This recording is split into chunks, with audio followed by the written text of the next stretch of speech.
The morning light returned softly to Misselthwaite Manor. It did not rush. It did not announce itself. It simply appeared, pale and gentle, slipping through the tall windows and resting quietly on the stone walls.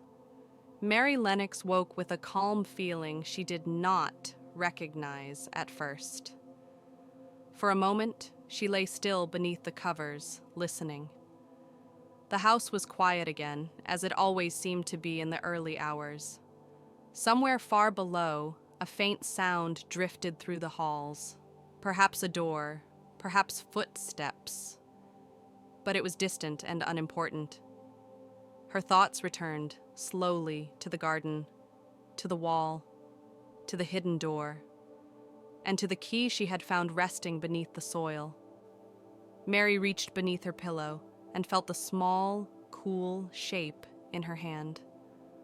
The metal was cold, but familiar now, as if it had always belonged there. She did not hurry. Some things, she had learned, were better approached gently. After breakfast, Mary wrapped herself in her coat and went outside.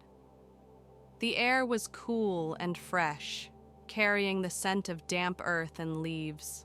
The sky above the moor was wide and quiet, pale clouds drifting slowly as if they too had nowhere in particular to go. She walked toward the garden, her steps light and unhurried.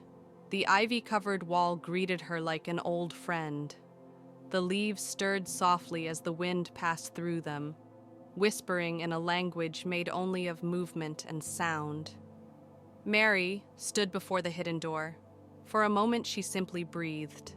Then, slowly, she knelt and brushed the ivy aside. The outline of the door emerged again, just as it had the day before. Old hinges, worn wood, a handle shaped by many hands long ago. Mary took the key from her pocket. It fit perfectly. She paused. The garden seemed to hold its breath.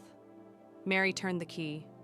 There was a soft click, not loud, not sudden, just enough to let her know the lock had yielded. She pushed, gently.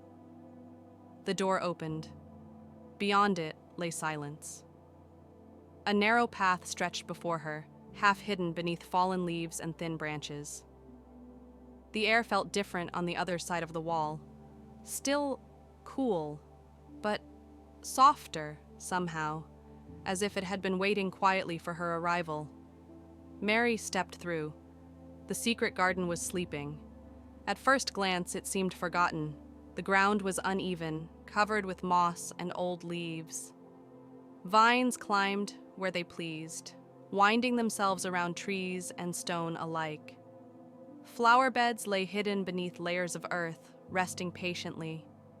But as Mary walked farther in, she noticed something else: life. Small green shoots pushed gently through the soil. Thin branches carried tiny buds, tightly closed, as if guarding their secrets.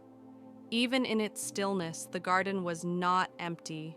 It was resting. Mary moved slowly along the path, careful not to disturb anything. She felt like a guest in a place that had been waiting a very long time for kindness. Birdsong drifted softly above her. Somewhere nearby, the red bird appeared again, hopping lightly from branch to branch, watching her with quiet interest. Mary smiled. She explored the garden gently, her curiosity calm and steady. She touched the rough bark of an old tree, brushed her fingers against leaves cool with morning dew. Each small movement felt important, not because it led anywhere, but because it existed at all. Time passed without her noticing. Eventually, Mary sat down on a low stone bench near the center of the garden. It was worn smooth, softened by years of weather and waiting. She rested her hands in her lap and looked around.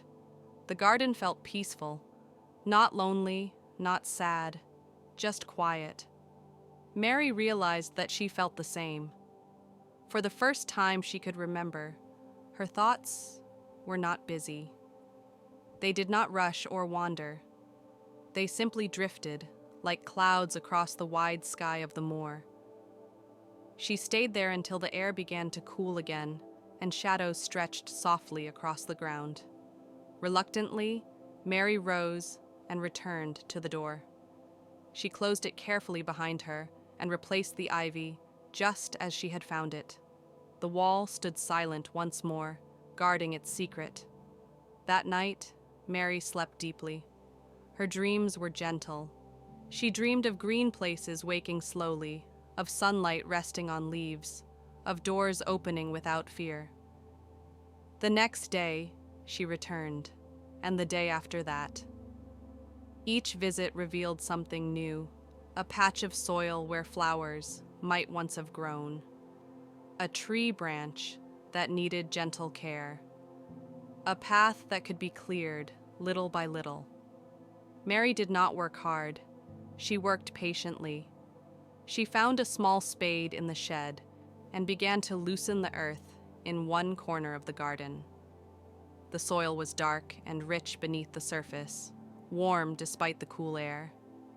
It felt alive beneath her hands. As she worked, the red bird watched from nearby, sometimes hopping closer, sometimes flying just out of reach. Mary spoke to it softly, though she was not sure why. It felt natural. One afternoon, as Mary rested, she heard footsteps outside the garden wall. Voices. She froze. For a moment, she worried that her secret would be discovered, but the voices passed by, fading into the distance, unaware of the hidden world resting just beyond the stone. Mary relaxed again. The garden was still safe. As the days passed, something else began to change. Mary herself. Her steps grew lighter, her breathing deeper. The color returned slowly to her cheeks. She felt stronger, not in a way that demanded attention, but in a quiet, steady way that stayed with her. The garden was working on her, and she was working on it. One evening, as the sun sank low and the air cooled, Mary stood once more at the center of the garden. The light fell gently across the leaves, turning them soft and golden. She felt a sense of gratitude she could not explain. Some things, she realized, did not need to be understood. They only needed to be cared for. As she left the garden that night, locking the door behind her, Mary carried its quiet with her. It followed her through the halls of the manor, into her room, and into her sleep. And the garden, now awake in its own slow way, waited patiently for morning.